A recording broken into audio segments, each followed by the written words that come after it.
श्री गणेशाय नमः। श्री हनुमते नमः। श्री सद्गुरुचरणकमलेभ्यो नमः। श्री सीतारामाभ्यां नमः। वक्रतुंड महाकाय कोटिसूर्यसमप्रभ निर्विघ्नं कुरु मे देव सर्वकार्येषु सर्वदा। सीतानाथसमारम्भां श्रीरामानन्दार्यमध्यमाम् अस्मदाचार्यपर्यन्तां वन्दे गुरुपरम्पराम्। वाञ्छाकल्पतरुभ्यश्च कृपासिन्धुभ्य एव च पतितानां पावनेभ्यो श्रीवैष्णवेभ्यो नमो नमः। श्रीरामं रामभक्तिं च रामभक्तांस्तथा गुरून् वाक्काय मनसा प्रेम्णा प्रणमामि पुनः पुनः। यत्र यत्र रघुनाथकीर्तनं तत्र तत्र कृतमस्तकाञ्जलिं बाष्पवारि परिपूर्णलोचनं मारुतिं नमत राक्षसान्तकं। यं प्रव्रजन्तमनुपेतमपेतकृत्यं द्वैपायनो विरहकातर आजुहाव पुत्रेति तन्मयतया तरवोऽभिनेदुः तं सर्वभूतहृदयं मुनिमानतोऽस्मि। नारायणं नमस्कृत्य नरं चैव नरोत्तमं देवीं सरस्वतीं व्यासं ततो जयमुदीरयेत्। भक्त भक्ति भगवंत गुरु चतुः नाम वपु एक, इनके पद वंदन किए नाशय विघ्न अनेक। स्वामी मुहिन बिसारिये लाख लोग मिल जाएं, हमसे तुमको बहुत हैं तुमसे हमको नाए। काहू के बल भजन है काहू के आचार, दास भरोसे कुंवर के सोबत पाँव पसार। दो क्षण भगवान नाम संकीर्तन करेंगे जिससे हमारी बुद्धि भगवान के कथा को धारण कर सके और हमारा मन भगवान में लगे। भगवान नाम में अमित शक्ति है, उसके प्रभाव से ऐसा हो पाएगा।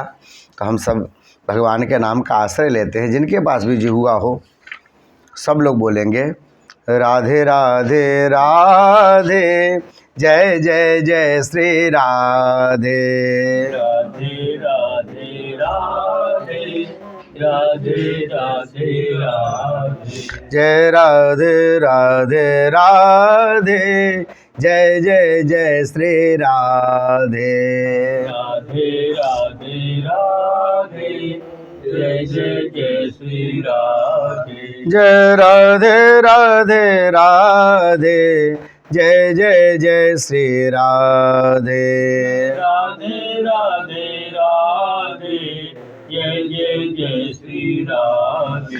जय राधे राधे राधे जय जय जय श्री राधे। राधे राधे राधे जय जय जय श्री राधे। जय राधे राधे राधे जय जय जय श्री राधे। राधे राधे राधे जय जय जय श्री राधे। जय राधे राधे जय राधे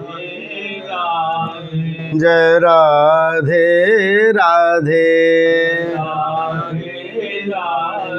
जय राधे राधे राधे जय राधे राधे राधे जय राधे राधे राधे जय राधे राधे राधे जय जय जय श्री राधे। राधे राधे राधे जय जय जय श्री राधे।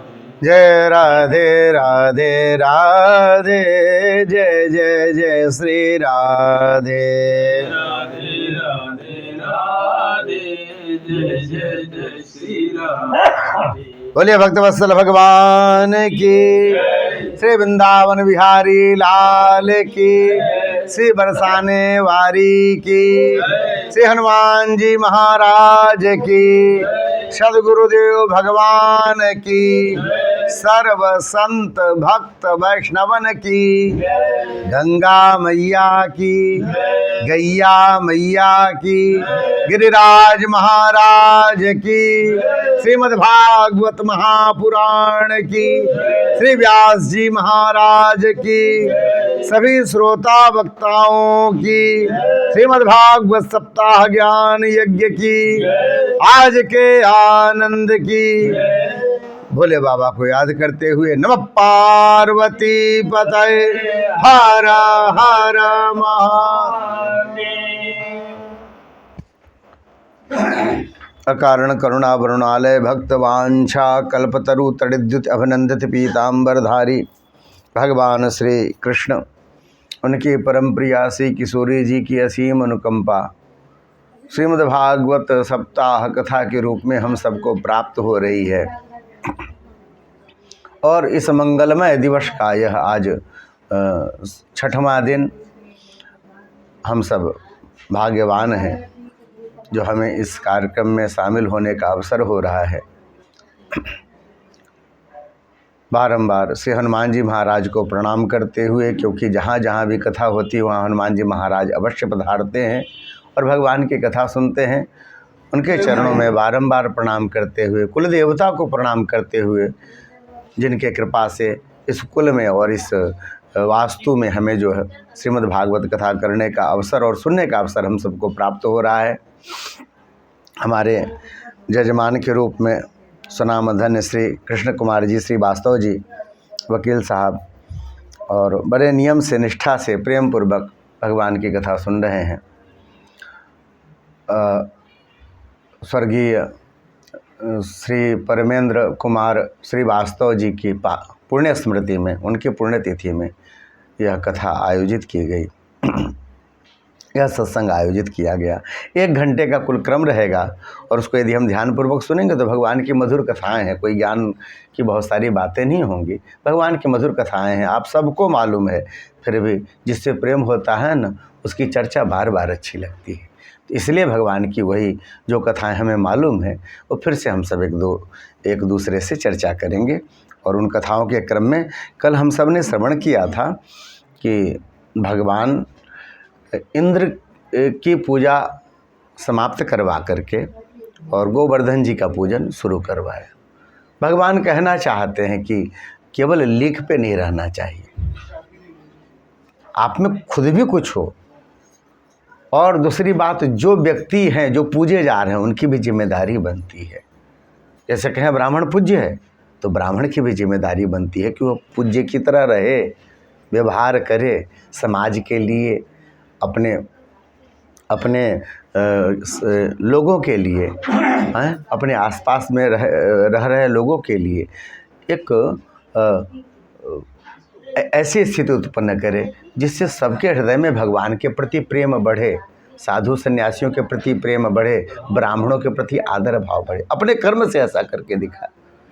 यदि ऐसा नहीं करता है और उसके बाद कहेगा नहीं भैया हम तो ऐसे, हमको पूजो, हाँ ये अलग बात है कि शास्त्र कहता है कि महाराज यदि शरीर से भी आए हैं तो उनको नमस्कार करना चाहिए। पर भगवान कृष्ण यही कह रहे हैं कि आप ऐसे ही नहीं पूजे जाएंगे भाई, आपको स्वरूप दिखाना पड़ेगा। इंद्र को बताना चाहते हैं कि आपको आपकी पूजा हो जा रही है और आपकी सामग्री आप तक पहुंच जा रही है, इतने से काम नहीं चलेगा, आपको ख्याल भी रखना पड़ेगा लोगों जिनके द्वारा पूजे जा रहे हैं, जिनके द्वारा पूजित हैं। भगवान ने इंद्र की पूजा बंद करा करके गोवर्धन जी की पूजा कराई। बहुत सुंदर कहते हैं भगवान यहाँ पर कि आप कह रहे हैं कि इंद्र बारिश करता है, वो बादल भेजता है और उसके बाद बारिश होती है, फिर आपके गेहूं और ये धान ये सब होते हैं, फिर आप खाते हैं, आपकी गैया खाती है। ये बातें पूरी तरह ठीक नहीं है पिताजी। फिर क्या? कर्मणा जायते जंतु कर्मणैव विलीयते, सुखम दुखम भयम क्षेमम कर्मणैवाभिपद्यते। व्यक्ति अपने कर्म से सुखी होता है। सोचेगा कोई देवता हमें सुखी कर दे, कोई ग्रह आपको सुखी कर दे, ऐसा नहीं होता। जो कर्मनिष्ठ व्यक्ति है, जो निरंतर कर्म में रत रहता है, बहुत सारे झमेले भी उसके आसपास होके निकल जाते हैं, उसको पता भी नहीं चलता यह स्वरूप है। तो यहाँ कह रहे हैं कि जीवन में सुख दुख आपके कर्मों के अनुसार ही बनते हैं और कर्मों के अनुसार ही आपका जीवन बिगड़ता है। इसमें देवताओं का हाथ बहुत नहीं होता, लेस मात्र ही रहता है, यह स्वरूप होता है। इसलिए अस्ति चेदीश्वर कश्चित फलरूपण्य कर्मणाम कर्तारम भस्ते सोपि न है कर्तु प्रभुर ही सह। कह रहे हैं यदि कोई देवता है जिसको हम मान रहे हैं, आपने देखा तो है नहीं, आप मान रहे हैं, तो फिर उसको जिम्मेदारी भी लेनी चाहिए। यह स्वरूप है उन्होंने बताया। और भगवान का अपना एक अपने आप में स्वरूप है, जो गीता का उपदेश करते हैं तब भी उसको समझाते हैं कि बातें सब ठीक है, लेकिन अर्जुन तुमको कर्म तो करना ही पड़ेगा, धनुष में तीर रख के चलाने ही पड़ेंगे। ये जितने हैं सबको मैंने मार दिया है, ये मरे हुए हैं, पर भैया तुमको धनुष पे बाण खींच के चलाना ही पड़ेगा, ये तो करना ही पड़ेगा आपको। आप नैष्कर्म में रह करके कर लें, नैष्कर्म से भी सिद्धि होती है, होता ही नहीं है लोगों से। लोग कहेंगे कुछ नहीं करें, हो ही नहीं सकता। यह स्वरूप है, वह भी एक तरह से एक अलग उसका विषय है। यह सब समझाया उन्होंने और कहने का अर्थ यह है कि अपना प्राण मानते हैं कन्हैया को, सब लोगों ने मान लिया। और उसके बाद गोवर्धन जी का पूजन हुआ, 56 भोग का हम लोगों ने कल दर्शन किया था। और इसके बाद की घटना हुई कि सबको प्रसाद बटा है और सबने प्रसाद खाया है, खूब नाच नाच के गाए हैं श्री गोवर्धन जी महाराज तेरे माथे मुकुट विराज रहे हो, तो पे पान चढ़े, तो पे फूल चढ़े, तो पे चढ़े दूध की धार, तेरे माथे मुकुट विराज रहे हो। हमारे वाटिका में खूब गाते हैं जी, सुनते सुनते याद हो जाता है हम लोग को। तो सब गाए हैं। इसी बीच में प्रसाद जब बट रही थी तो हमारे नारद जी महाराज जहाँ पे कुछ इस तरह की बातें हो तो ज़रूर पहुँचते हैं। उन्होंने भी प्रसन्नता से प्रसाद लिया, पाए। और जैसा कि हम सब गांव में ऐसा होता था, हम लोग देखते थे, शहरों का ज़्यादा वातावरण नहीं मालूम, क्योंकि शहरों में कथा बाँचते हुए दिख रहे हैं और सुनते हुए तो कम ही दिखते हैं। गांव में जब ये सत्यनारायण की कथा होती थी तो वो घरुआ प्रसाद बंटता था, वहाँ आटे को और केले को घोला जाता था, जो बड़ी संख्या में हो, तो लोग गिलास उलास लेके केले के पत्ते लेके पहुँचते थे। तो यानी एक बार तो ले लिया, फिर दोबारा इधर से हाथ डालते थे हैं कि फिर से भर ले। तो हमारे नारद जी ने कुछ ऐसा ही किया, एक बार पा लिए और फिर दोबारा उन्होंने प्रसाद लिया है और उसके बाद अगले कार्यक्रम को इसी प्रसाद के सहारे ठीक करने वाले हैं। लेकर के पहुँचे हैं देवाधिदेव इंद्र के पास और वहाँ जा कर के उन्होंने उनके हाथ में खा लिया प्रसाद। इंद्र ने झट से, हाँ महाराज आया, कैसा लगा? अरे बड़ा आनंद आया। काहे का प्रसाद है? तो जैसा हमारे वृंदावन में व्यास जी लोग कहते हैं तुम्हारे नाक कटने का प्रसाद है। महाराज ऐसा क्यों कह रहे हो? अरे भैया इंद्र की पूजा होती थी ना। बोले हाँ, ब्रज में बंद हो गई, धीरे धीरे सब जगह बंद हो जाएगी, बैठे बैठे मिल जाता था। अरे इस बार तो ये जो टुकड़ा आया वो भी हम दे रहे हैं, अगली बार तो संतोष करना तुम। ये कैसे हो गया महाराज? हाँ, हमारे यहाँ हविष्य नहीं आया। देवता लोग तो हविष्य का भाग लेते हैं, आया नहीं। क्यों? बोले वो नंद के लाला है ना, उन्होंने बंद करा दी। अब गोवर्धन जी का पूजा हुआ करेगा, वो विशाल पर्वत श्रेणी है ना। गोवर्धन जी कहते हैं 100 उपकार गोवर्धन जी के और पूजा होगी इंद्र की। क्यों? गोवर्धन जी के शिखरों से टकरा करके बादल जो है सो बारिश करते हैं। गोवर्धन जी से टकराने के कारण बड़े बड़े उत्पात जो आते हैं वो सब भी रुक जाते हैं। पर्वत की बड़ी महिमा बताई। इंद्र तो छोटे हो गए पर्वत से। अब तो इंद्र को बड़ा क्रोध आया। उन्होंने सांवर्तक आदि जो बड़े बड़े मेघ थे, जो प्रलयंकारी मेघ थे, भेजा है और कहा कि पूरे ब्रज को बहा दो। हम बताते हैं कि हम कौन हैं। हम शांत होकर बैठे थे तो हमारी इज्जत नहीं हो रही थी, बताओ पूजा बंद कर दिया लोगों ने। बड़े बड़े बादल आए और बादल से आने का जो पहले का क्रम होता है महाराज, अंधेरा आया, बड़ा बड़ा आंधी आई, पूरे पेड़ हिलने लग गए। सब जितने थे सब इकट्ठे होकर पहुँचे नंद बाबा के यहाँ। कन्हैया को बोले कन्हैया तैने बंद कराई है पूजा। अब इंद्र देवता तो गुस्सा आ गए, अब इनके क्रोध से कौन बचाएगा? कन्हैया ने कहा कि जिनकी पूजा की हो वो बचाएंगे। चलो गोवर्धन जी की तलहटी पे अपने गाय गोरू बछड़े सब लेकर के पहुंचे गोवर्धन जी की तलहटी में। और बादलों का क्रम ऐसा आ रहा है कि दिख नहीं रहे, एक दूसरे को पकड़े हुए। भगवान ने कहा सब आंखें बंद कर लो। सबने आंखें बंद की और परमात्मा कुल मिला के 7.5 साल के हमारे ठाकुर जी, 7.5 कोस का यह पर्वत गोवर्धन विशाल, परमात्मा ने उसको उठाया है, वो भी बाएं हाथ में, वो भी छोटी उंगली पे। और उठाया, जितने लोग थे सब भीतर आ गए। अपने सुदर्शन चक्र को कहा कि ऊपर में आपकी ड्यूटी लग जा रही है, जो भी जल की बूंदें गिरे पर्वत पे उसको गिरने मत देना, ऊपर ही समाप्त कर देना, भाप बन के उड़ जाएगा, क्योंकि उस पर गिरा तो फिर नीचे पानी आने लग जाएगा। और उसके बाद परमात्मा ने जो लीला करी है, 7 दिनों तक अपने शक्ति का प्रदर्शन किया है। इंद्र ने भयानक प्रलयंकारी बादल पूरे तहस नहस के मूड में था, पर महाराज ऊपर जितने भी गरज बरस रहे हों, आधा तो चक्र संभाल रहा था। तो कुल मिला जुला के उनकी 7 दिन की मेहनत सब बेकार चली गई।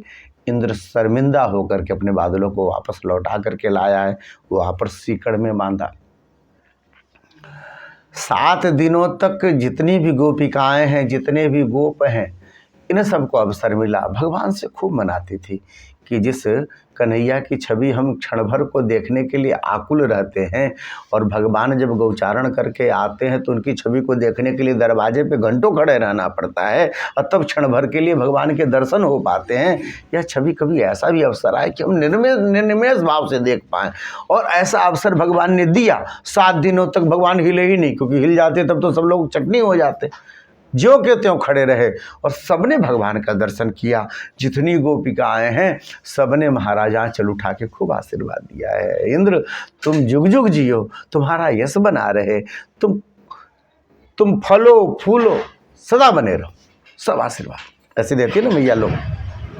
सबने आशीर्वाद दिया, और 7 दिनों के बाद जैसा हो सब लोग बाहर आए हैं। परमात्मा ने फिर से पर्वत को रखा है, सब मिलकर के घेर लिए कन्हैया को। कन्हैया से पूछते हैं कि श्याम सुंदर एक बात बताओ, भैया आपकी मैया खिलाती तो हमारी मैया भी खिलाती, जितने बड़े आप हो उतने बड़े हम भी हैं, सब कुछ सम होता हुआ भी तुम्हारे में अंदर इतनी शक्ति कहाँ से आ गई कि तुमने पर्वत उठा लिया। तो छोटा सा दोहा जो बोला जाता है कि भगवान कहते हैं कि अब किसको श्रेय दिया जाए, करने वाले तो ठाकुर जी हैं, पर भगवान बड़े कृपालु हैं, अपने भक्तों को श्रेय देते हैं। तो पहले तो मैया को देखा, मैया माखन खिलाती है ना, इससे ऐसा हो गया। कछु माखन को बल बढ़्यो, मैया की तरफ देखा, मैया तो बड़ी खुश हुई, पर महाराज वहाँ तो जितने सिदामा सुबल आदि थे उनका तो मुंह फुल गया। अच्छा जी मैया खिलाती, हम तो कुछ खिलाते ही नहीं। जब गैया चराने आते तो चारों तरफ से हम ही बैठते हैं, अपने अपने हाथों से खुलाते, कन्हैया खा ले, कन्हैया खा ले, कन्हैया खा ले, भोग लगाते हैं, हमारा तो नाम ही नहीं लिया। अरे भैया रुक जाओ, अभी लाइन थोड़ी ना पूरी की है, अभी तो पहली अर्धाली बोली है। कछु माखन को बल बढ़ो, कछु गोपन करी सहाय। अब तो महाराज जितने गोप बालक थे सब प्रसन्न हो गए, जय जयकार मची है, बोले कृष्ण कन्हैया लाल की। अब लो किशोरी जी की जितनी सखिया थी उनका मुंह फूल गया।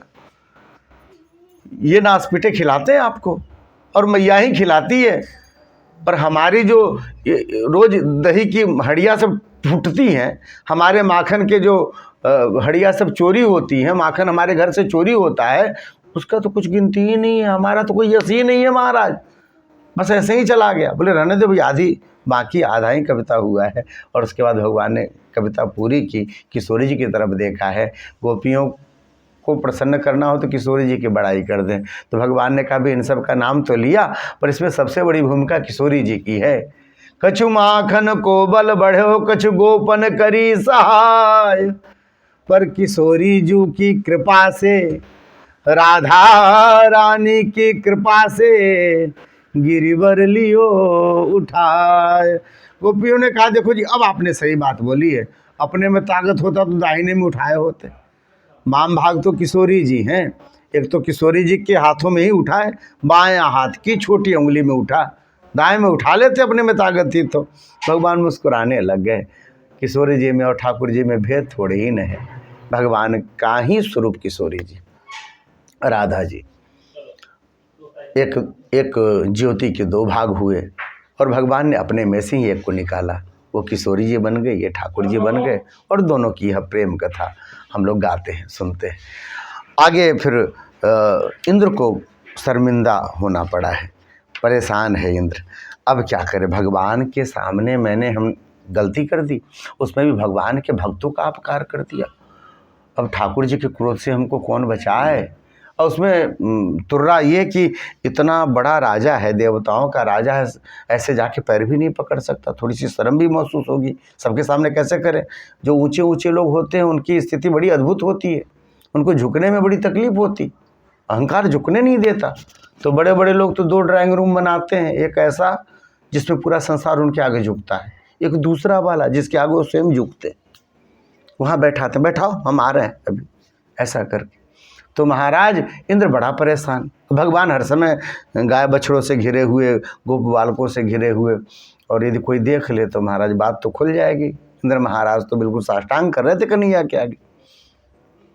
भगवान ने अवसर दिया, उनको लगा कि भाई इसको अवसर देना चाहिए, तो भगवान ने अवसर दिया है। एक बार एकांत था, ठाकुर जी बैठे हुए कदम्ब के वृक्ष के नीचे, और परमात्मा को अकेले देखा इंद्र, कामधेनु के साथ इंद्र आए हैं और आकर के भगवान के चरणों में साष्टांग प्रणाम किया है। विविक्त उपसंगम्य व्रीडितः कृत हेलन स्पर्श पादयोरेनम किरीटे नार्क वर्चसा दृष्टसुतानुभावस्य कृष्णस्यामित तेजसः नष्टस्त्रिलोके शमद इंद्र आह कृतांजलि। ये देखिए सबसे बड़े हैं, देवाधिदेव हैं, पर विविक्त मतलब एकांत देखा। जब भी एकांत देखा बोले मौका है, चलो प्रणाम करते हैं, अब तो जैसे होगा वैसे हैं। महाराज पहुंचे भगवान के सामने और विशाल तेज किरण वाला किरीट मुकुट भगवान के चरणों, सीधे प्रभु हम आपके चरणों में हैं। और बहुत लज्जित है, आंख मिलाने में संकोच हो रहा है, सीधे चरणों में गिर गया, बोले अब हमें क्षमा कर दो प्रभु, हम क्या बताएं, हमारा जैसा स्वरूप है ना उसमें अहंकार बड़ा संभव है। जैसे पद पे हैं, जैसे प्रतिष्ठा में है, उसमें अहंकार हो ही जाता है प्रभु। यही बात इंद्र अपनी स्तुति में कहते हैं कि प्रभु ये जो सात्विकता की बात होती है ना, तो आपको फबती है, आपके भक्तों को फबती है। क्यों? वैकुंठ का स्वरूप शुद्ध सात्विक है, वहाँ छल छद्म प्रपंच ये सब कुछ है ही नहीं, तो वो सात्विक धाम है। और जहाँ आपके चरण रहते हैं वह सात्विक धाम है। अब प्रभु स्वर्ग जहाँ ऐश्वर्य है, वहाँ रहने वाले की तो ऐसे ही बुद्धि थोड़ी सी बिगड़ ही जाती है। अब प्रभु हम जहाँ हैं वहाँ की स्थिति ऐसी है, इसलिए हमें क्षमा कर दो, हमें क्षमा कर दो। विशुद्ध सत्वम तव धाम शांतम तपोमयम ध्वस्त रजस्तमस्कम मायामयोयम गुण संप्रभाहो न विद्यते त्यग्रहणानुबंध कुतो नु तद्धे तव ईश तत्कृता लोभाद बुधलिंग भावा तथा विदन्नम भगवान विभर्ति धर्मस्थ गुप्त्यै खल निग्रह। हे प्रभु आप सब समर्थ हैं, जहाँ बैठे वहाँ से करने में समर्थ हैं। अपने प्रेमी भक्तों के लिए आप जो है प्रकट होकर के आते हैं, जो सबको रस मिले, आनंद मिले। कन्हैया को देखने का जो रस है, जो गोपिकाएं देखती हैं उनके जैसे नेत्र, जो हमारे गोप बालक देखते हैं उनके जैसा प्रेम, जो मैया देखती है उनके जैसी ममता। हे प्रभु यह सब करने के लिए आप आते हैं, और इतने ही के लिए नहीं आते भक्तों को सुख देखने के लिए, जितने दुष्ट हैं उनको भी शासित करने के लिए, भक्तों की रक्षा करने के लिए, और दुष्टों को शासन करने के लिए भी। शासन करने तो कृपा ही करने के लिए आते हैं। तो आप आते हो प्रभु, और आप हमारे माता पिता हो, माई बाप हो। सरल शब्दों में कहें तो कहते हैं पिता गुरुस्तम जगता मधीसो। आप हमारे माई बाप हो प्रभु, और बच्चे तो गलती करते हैं, आप पिता की तरह हमें माफ़ कर दो। हम क्या कहें, इतनी बड़ी गलती हो गई है ना, यानी पूरे ब्रज को बहाना चाह रहा था। इनको लग रहा है पता नहीं क्या करेंगे, पुष्टवा रहेगा कि नहीं रहेगा, सबसे ज़्यादा चिंता तो कुर्सी की होती है। ये सब उन्होंने बहुत सुंदर प्रार्थना करी है, भगवान बड़े प्रसन्न हो गए। ईश्वरम गुरु महात्मानम ताम हम शरणम गतः, 10-12 श्लोकों में सुंदर प्रार्थना करी है। और अंतिम में कहते हैं प्रभु आप हमारे सब कुछ हो, गुरु हो, भगवान हो, सब कुछ हो, हम आपके चरणों में आ गए। अच्छा दंड देना है दंड दे दो, शासन करना है शासन कर लो, क्षमा करना है तो क्षमा कर दो, हम आपके चरणों में पड़े हैं। भगवान ने बहुत सुंदर कहा है यहाँ पर, और ये समझने वाली बात है कि कहते हैं जानते हो इंद्र, मैं जिस पर कृपा करता हूँ उसको क्या करता हूँ। इंद्र ने धीरे से माथा हिलाया होगा कि प्रभु नहीं मालूम है, आप कुछ कहेंगे तो हम सुन लेंगे। तो बोले मैं जिस पर कृपा करता हूँ ना उसको धन से भ्रष्ट कर देता हूँ। बोले महाराज ये कैसी कृपा हुई बताओ, यानी जिस पर बहुत कृपा की उसका धन कम कर दिए। तो बोले हाँ, मया ते कार्य भगवन भगभंगोनुगृहणता मंदनु स्मृत नित्यम मत्स्येन्द्र श्रिया भृशम मामैश्वर्य श्रीमदांधो दंडपाणिम न पश्यति। अच्छा ऐसा क्यों करते हो प्रभु? आप कहते हो कि स्त्री से भ्रंश कर देते हैं जिसमें कृपा करते हैं, यानी जिसके पास धन कम हो समझा जाए कि भगवान ने उसके ऊपर कृपा की हुई है। तो बोले हाँ, इसलिए स्त्री भ्रंश किया हो तो, यानी है ही नहीं तो अलगे बात है। पर यदि होते हुए भी कभी कभी ऐसा होता है कि आदमी का बड़ा आता है ऐसा जीवन में, तो बोले क्या होता है कि जब धन बहुत रहता है, यश बहुत रहता है, पावर बहुत रहता है, तो व्यक्ति भगवान को भूल जाता है। दंडपाणिम न पश्यति, फिर वह व्यक्ति मेरी तरफ नहीं देखता, वो अपने पावर को दिखाने में व्यस्त रहता है, अपने पद को संभालने में व्यस्त रहता है, अपने धन को संभालने में व्यस्त हो जाता है, मुझे भूल जाता है। तम भ्रंशयामि संपद्यो यस्य चक्षाम्यनुग्रहम। जब मैं देखता हूँ कि अरे इसका ध्यान हमारी तरफ तो है ही नहीं, और ध्यान नहीं है तो इसके बाद इसको कुकर सूकर उल्लू गधा सब बनना पड़ेगा। अरे भैया इसमें मन मत लगाओ, यह तो सनातन के समय से सबके पास चला आ रहा है, पर यह शरीर बार बार थोड़ी ही नहीं मिलता है। इसलिए क्या करते, तम भंस्यामि संपद्यो यस्य चेच्छाम्यनुग्रहम, मैं उसके पद से उसको भ्रष्ट कर देता हूँ, उसके यश से उसको भ्रष्ट कर देता हूँ, जिसके कारण उसको अहंकार रहता उससे मैं उसको भ्रष्ट कर देता हूँ। तो तुम्हारा अहंकार टूटा है ना इंद्र, ये मेरी कृपा ही है, देखो मेरा दर्शन हो गया तुमको, नहीं तो वहीं बैठे हुए थे अपने इंद्रासन पे, मौका ही नहीं था आने का। इंद्र ने कहा हाँ महाराज आप ठीक ही बात कह रहे हो, मेरा अहंकार नहीं टूटता तो मैं कैसे आता यहाँ पे, आपने सच में बड़ी कृपा करी। यस्य चेच्छाम्यनुग्रहम, अब जाओ आप अपने पद पे बढ़िया से राज्य करो, निश्चिंत होकर के, निर्भय होकर के, और हमें कुछ नहीं कहना है। वहीं पे कामधेनु थी, कामधेनु ने अपने दुग्ध से अभिषेक किया है, कामधेनु ने भगवान की बड़ी सुंदर यहाँ पर प्रार्थना की।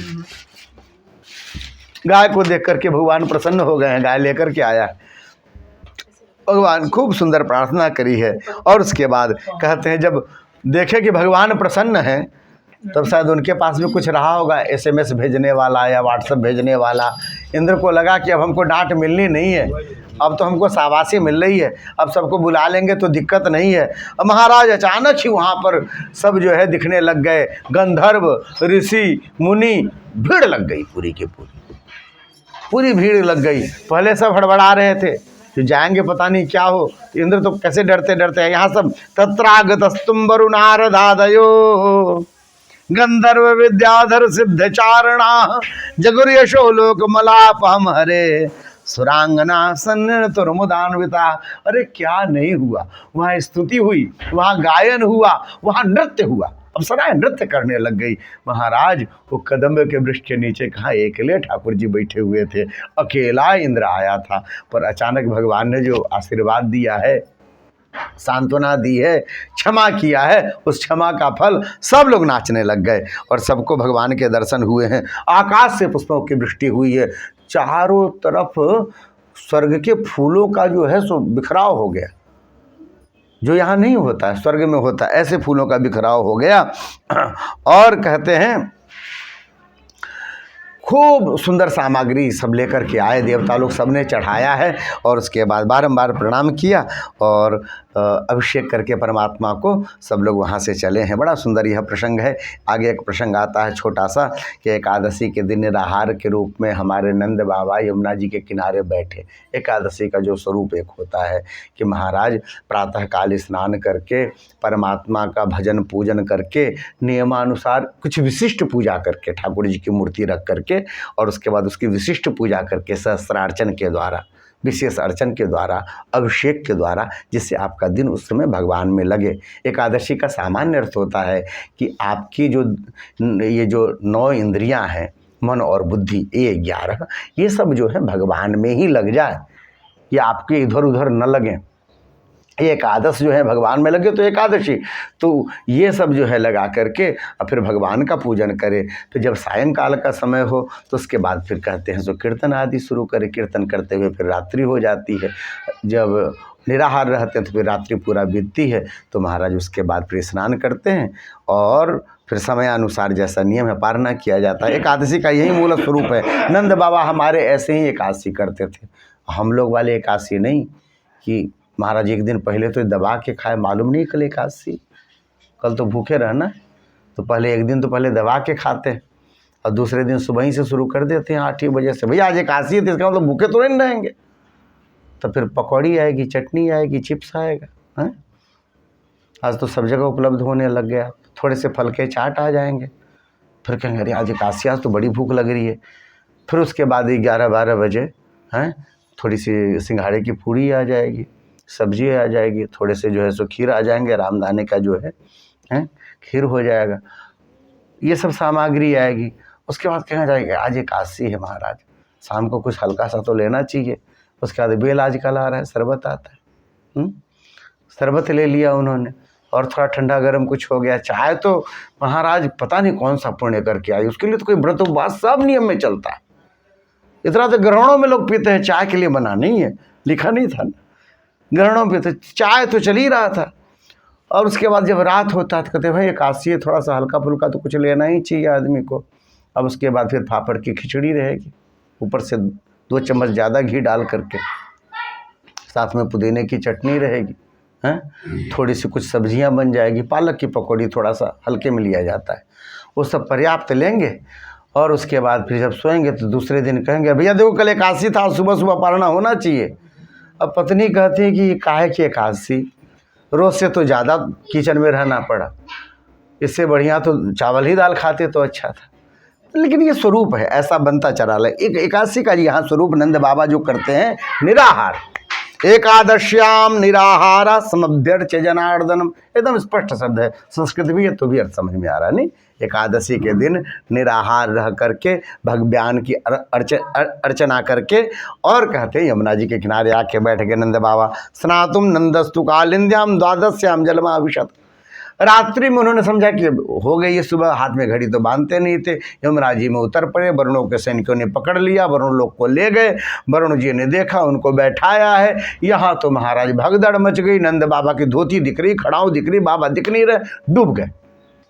अब तो मैया जो रोए सो रोए, जितने ब्रजवासी उदास हो गए। भगवान ने कहा उदास मत हो, मैं देखता हूँ। भगवान प्रवेश कर गए हैं, पहुँचे हैं। वरुण लोग जब भी पहुँचे द्वारपाल ने सलामी दी, दौड़ता हुआ वरुण गया, चरणों में प्रणाम किया, जय जयकार हुई है, बोले कृष्ण कन्हैया लाल की।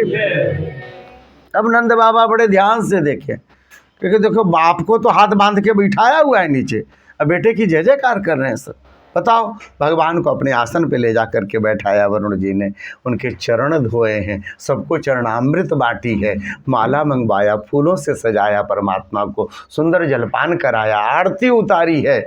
और फिर हाथ जोड़ करके कहते हैं कि प्रभु मैं सच कह रहा हूँ, ये हृदय से पुकार निकल रही है, अद्य में निवृतो देहो दैवार्थो दिगता प्रभो। ये जो देह धारण करने का जो फल है ना, ये शरीर धारण करने का जो फल है ना, आज मैंने प्राप्त कर लिया।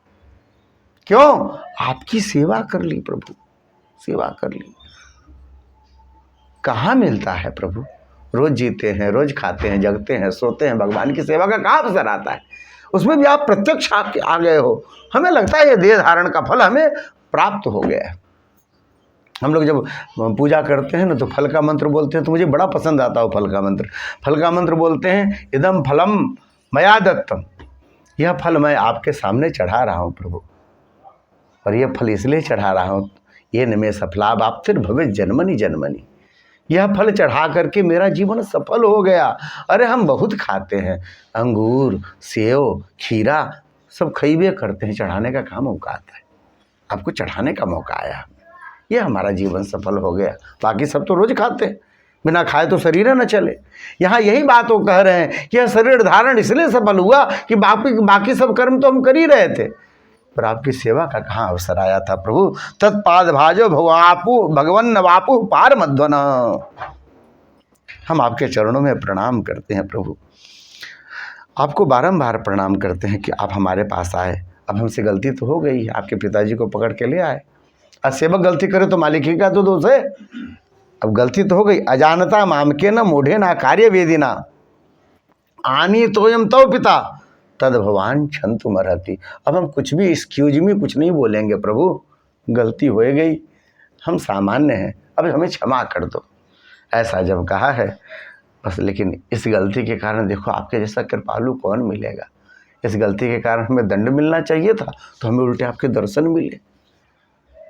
ऐसा कौन कृपालु होगा संसार में जो किसी की गलती कर दो तो क्रोधित ना हो और उल्टे आपको उसका पारितोषिक दे दे। हमारे लिए तो पारितोषिक जैसा है। भगवान को ऐसा कहा, भगवान बड़े प्रसन्न हुए हैं। बाबा को लेकर के आए और यहाँ सबके सामने किया। पूरे ब्रजवासी प्रसन्न, बाबा आ गए, बाबा की जय जयकार हुई। बोले नंद बाबा की जय हो, सबकी जय जयकार हुई। यहाँ बाबा को तो महाराज कथा का मंच मिल गया।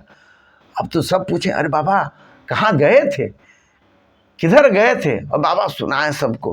अरे मालूम नहीं है, अपना लाला है ना, अरे छोटा सा लाला। अरे वरुण देवता खुद खड़े हुए, आसन पे बैठाया, ये आरती, ये घंटी, ये पूजा, सब मिलकर के चरण धो के पिए।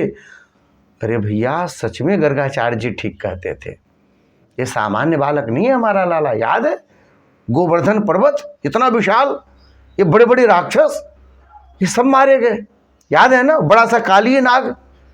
सच में उन्होंने ठीक ही कहा था कि बार बार अवतरित होते हैं, कभी श्वेत कभी पीत, इस बार कृष्ण बन करके आए, इसलिए इनका नाम कृष्ण रखा था। उनकी बात ठीक ही थी, मुझे भी लगता है। अब तो सब लोग बड़े आश्चर्यचकित। मज़ा तो तब आया जब बच्चों के बात मालूम चली, जब माई बाप बतिया रहे थे आपस में। सबने आकर के कन्हैया को घेर लिया। आज जब गाय चराने आए, बोले कन्हैया हमारे गांव वाले सब बता रहे थे कि तुम भगवान हो, वरुण देवता ने तुम्हारी पूजा की। बोले ना ऐसे ही की, हो तो सबको करते हैं, तुम भी जाओगे तुम्हारी भी करेंगे। अरे नहीं ऐसी बात नहीं, देखो सुनो एक बात बताओ कन्हैया, तू सच में भगवान है? हमें तो लगता था हमारी तरह, हम तो धौल जमाते तुम्हारी पीठ पे, तू तो सच में भगवान है। बोले नहीं नहीं नहीं, हम तुम्हारी भगवान के रूप में पूजा नहीं करने जा रहे, पूरी बात तो सुन लो।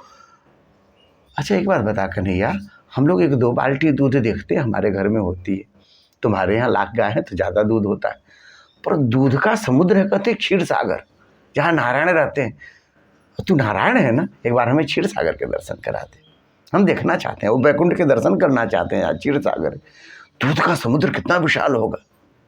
भगवान ने कहा नहीं नहीं ऐसी ही है, ऐसे ही सब कहते हैं, तुम भी क्या इनकी बातों में आगे, चलो हम लोग गाय चराते हैं। बच्चों को मालूम है इनसे यदि काम निकलवाना हो तो कैसे निकलता है कन्हैया से। सबने मुंह घुमा लिया, मुंह नीचे करके बैठ गए, हॉप बात ही नहीं करेंगे कन्हैया से। अब क्या करें भगवान, अब मान ही नहीं रहे, सब रूठ गए। तब क्या किया भगवान ने कहा अच्छा चलो जी सब आंखें बंद करो, हम आपको बैकुंठ लेकर के चलते हैं, क्षीर सागर के दर्शन कराएंगे। और उसके बाद सबने आंखें जब भी बंद की, भगवान ने कहा आंखें खोलो। जब भी आंखें खोला तो भगवान तो गए, वो आए ही नहीं पास में। अब सबने देखा अरे राम राम, चारों तरफ विशाल क्षीर समुद्र, लहरें, उस धवल धाराएं और उसमें लहरें। जो देखा महाराज देखते रह गए। उसी बीच में दिखा बैकुंठ चमकते हुए बड़े बड़े मणियों के, जिसको लोग अंगूठी में लगाते हैं, रत्ती रत्ती में, उसके खंभे, उसके फर्श, उसकी मालें, चमकता हुआ पूरा पूरा बैकुंठ। आंखें जो है पलकें गिरी नहीं रही हैं, सब देखते चल रहे, अरे राम राम ऐसी चमक दमक, हम तो गाँव में रहने वाले वृंदावन में, हमें तो मालूम ही नहीं ऐसा भी हो सकता है। आगे बढ़े, द्वार तक पहुंचे, बैकुंठ के मुख्य द्वार पर द्वारपाल करे जय विजय। देखा भीतर में तो हमारे ठाकुर बैठे हुए, बड़ा सुंदर स्वरूप, शेषनाग। हरि राम राम, काली है यहाँ भी है। उनको लगता है शाम का मतलब काली ही होता है, इतना काली यहाँ भी। अरे कन्हैया, ओ कन्हैया, आवाज लगाई जोर से। जय विजय ने जोर से डपट दिया, शांत रहो, ये क्या करते हो, बच्चों जैसी हरकत। भगवान है, खड़े रहो चुपचाप, दूर से दर्शन। नहीं हम जाना चाहते उनके पास, नहीं जा सकते, आप दूर से जाओ। यहाँ ब्रह्मा भी आते तो दूर से स्तुति करते हैं, आप कैसे चले जाओगे। अब तो बच्चे लोग नाराज हो गए, हे भगवान ऐसे बैकुंठ तो हमें नहीं चाहिए, इससे अच्छा तो हमारा वृंदावन है। वो तो कन्हैया हमारे साथ उठता है, बैठता है, सोता है, हमारे साथ खेलता है, कभी हम उसकी पीठ पे चढ़ के दौड़े, कभी वो हमारी पीठ पे चढ़ के दौड़े। हमें ऐसा बैकुंठ नहीं चाहिए जिसमें हमारा कन्हैया हमसे इतना दूर हो जाए। सबने आंखें बंद कर ली, सब लोग रोने लग गए, सबने आंखें मीचनी शुरू कर दी। कन्हैया हमें बैकुंठ नहीं चाहिए, हमें तो हमारा वृंदावन ही बड़ा प्यारा है, जहाँ हमारा कन्हैया ऐसे ही मिल जाता है। रोने लग गए। भगवान ने कहा आंखें खोलो। जो आंखें खोला तो देखा वृंदावन में है, वनों के बीच में, अपने गायों के बीच में, चारों तरफ से लिपट गए कन्हैया को। कहे बोले कन्हैया हमें कब्बो बैकुंठ नहीं जाना, हमें तो बस अपने पास रखना, अपने से मिला के रखना। ये बड़ी मधुर कथा वृंदावन वाले कहा करते हैं जी। आगे भगवान के रास का प्रसंग आया है कि भगवान ने सब गोपिकाओं के मन की करनी की सोची और 99 रास भगवान ने रामावतार में किया था। ऋषि मुनियों ने कहा कि महारास भी कर ही लेते हैं, तो भगवान ने कहा कि वो फिर हम कृष्णावतार में करेंगे। तो दंडकारण्य के जो बड़े बड़े ऋषि मुनि थे, भगवान जब 14 वर्ष बन की अवस्था में गए थे और उस समय जो संत महात्मा सब मिले हैं, तो वे सब गोपियों के रूप में आए। जो भगवान के रास में शामिल होने का अवसर मिलेगा, बहुत बड़े बड़े देवता सब, उन सबको भी वृंदावन में भगवान के लीला में शामिल होने का मन था, वो सब गोपियां बन करके आई। वेद की जो उपासना कांड के मंत्र हैं वे सब कुल गोपियां बन करके वृंदावन में रही कि भगवान जब रास करेंगे तो उस रास को देखने का अवसर मिलेगा। आजकल सामान्य सी बात है, हमारे यहाँ कोई बहुत बड़ा फंक्शन होने वाला हो तो 1-2 महीने पहले से टिकट बिकने लग जाता है और लोग उसको पहले से लेने लग जाते हैं।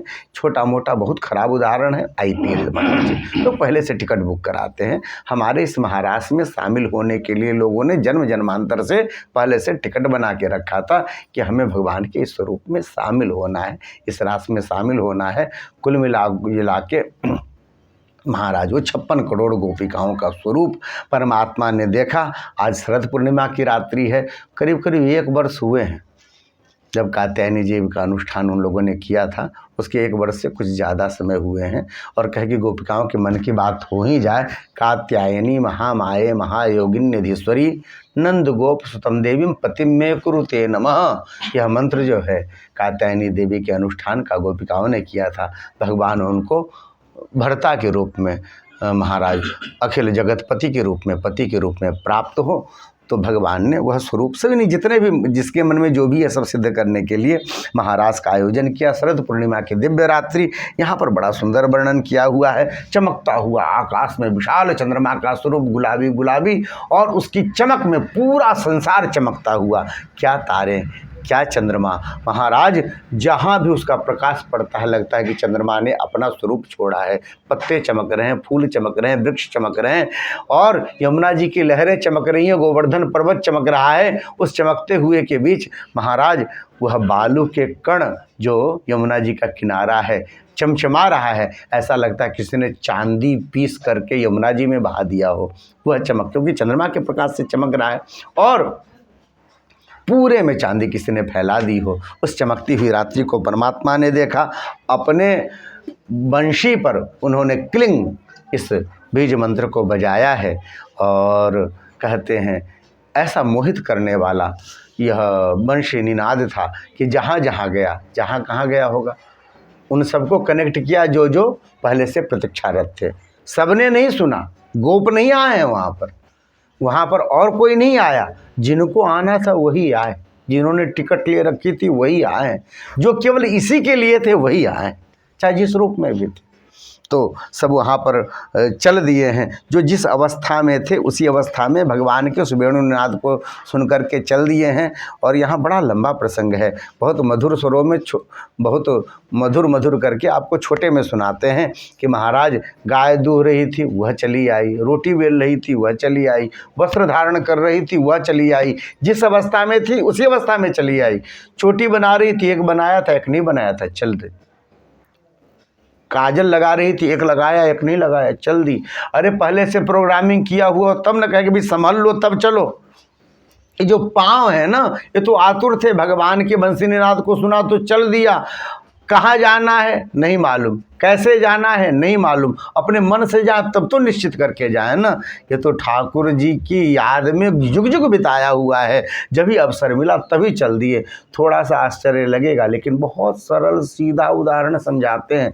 जिसमें रति होती है ना, वहाँ तक जाने के लिए लोग फिर सजने का ख्याल नहीं करते। उदाहरण, यदि कोई बता दे कि महाराज ये सच्ची घटना हो यदि कि जेल रोड पर सोने की बारिश हो रही है, सिक्के गिर पड़े हैं, पता नहीं कैसे आकाश से सिक्के गिर रहे हैं, जब भी ऐसा होगा तो लोग ख्याल करेंगे कि अरे मैंने टाई तो लगाया नहीं, बिना मोजे का जूता पहन लूँ, ऐसे कैसे होगा हैं? जूता मोजा पहन लूँ, टाई लगा लूँ, कोट पहन लूँ, सड़क पे निकलना है, इतना ध्यान देंगे। धन में इतनी ज़्यादा लोगों की बुद्धि लगी रहती है कि महाराज लोग दौड़ पड़ेंगे, गमछा लपेट के दौड़ेंगे, जैसा मन होगा वैसा दौड़ेंगे। अरे भाई सिक्का सिक्का मिल रहा है, सोने का सिक्का, अरे महाराज आजकल ऐसा 60-70 हज़ार का चल रहा है। दौड़ पड़ेंगे ना, क्योंकि बुद्धि उसमें लगी हुई है, पूरी की पूरी बुद्धि लगी है जिस अवस्था में। वैसे ही परमात्मा में जिसकी बुद्धि लगी हुई है वो क्या ध्यान करेगा हम सजे कि नहीं, धजे कि नहीं, हमने अपना काम पूरा किया कि नहीं किया। सब जिस अवस्था में थे उसी अवस्था में चल दिए और पहुंच गए हैं भगवान के चरणों में। भगवान वहाँ पर अपने होठों पे बंसी लगा करके और निनाद कर रहे हैं। मुग्ध गोपिकाएं भगवान को निर्निमेष भाव से देख रही हैं। महाराज एक गोपी ऐसी थी जो अपने पति का चरण दबा रही थी, कानों में बंसी की ध्वनि पड़ी, चल दी। पति पूछ रहे हैं कहाँ जा रही है, अरे उसे खुद मालूम हो तब तो बताए, बोली नहीं, बस चल रही है। उसे लगा इसको रात में चलने की बीमारी हो गई, वो आगे बढ़ के गया, झट से उसने ऊपर से सांकल लगा दी, कील लगा दी, उसमें ताला लगा दी, अब तो निकल ही नहीं सकती। उसने तुरंत अपना वहीं पर पद्मासन लगाया, अंदर से सूक्ष्म शरीर को निकाला और जिसको रोका गया ना वो सबसे पहले पहुंची, फ्रंट की सीट उसको मिली, आगे में वो पहुंची है, भगवान को देखने लग गई। और सब वहाँ जब इतने सारी गोपिकाएं इकट्ठी हो गई, भगवान के जिस स्वरूप को देखना चाहती थी, निर्निमेष भाव से वह भगवान का दर्शन हो रहा है। सुंदर शरद पूर्णिमा की रात्रि, यमुना जी का किनारा, गोवर्धन जी की तलहटी, कदम्ब वृक्ष के नीचे परमात्मा का वह दर्शन। महाराज युगों युगों की तपस्या लगता है कि सब सफल हो रही है, देखने लग गई। भगवान ने देखा कि लगता है कि सब लोग आ गए जितनों को आना था। भगवान ने बंसी निनाद को रोका, आंखें खोली, गोपिकाओं के दर्शन किए और भगवान के होठों पे मुस्कान आई। गोपिकाओं को लगा कि उनको सब कुछ मिल गया, भगवान मुस्कुराते हुए दिखे तो सब मिल गया। अब भगवान ने सबको देख करके कहा, अरे वाह आप सब आई हो, आप सबका स्वागत है, स्वागत है, स्वागतम भो महाभाग प्रियम किम करवाणी वह। ये बड़ा सुंदर यहाँ पर संवाद है ठाकुर जी का। भगवान कहते हैं कि आप सबका स्वागत है, हे महाभाग बताइए क्या करें, फरमाइए हम क्या सेवा करें, किससे आप प्रसन्न होंगे, बताइए आपको क्या प्रिय लगता हुआ कर दें। आप कहो कि नाच के दिखा दो, हैं? ठाकुर जी नाचते बड़े अच्छे लगते हैं, बचपन से नचाती आई हैं सब, माखन का लोदा दे दे के, कन्हैया थोड़ा नाच के दिखा तो माखन खिलाऊंगी।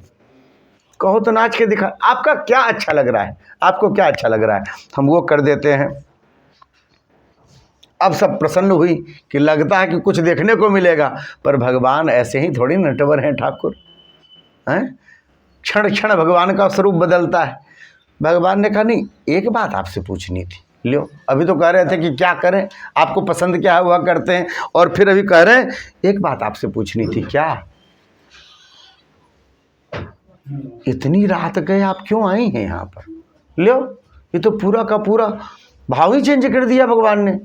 नहीं इसलिए पूछ रहे हैं, रजन्यसा घोर रूपा घोर सत्य निसेविता, ब्रज में सब कुशल है ना, फिर कोई झमेला हो गया का, इतना भीड़ इकट्ठा हो गया।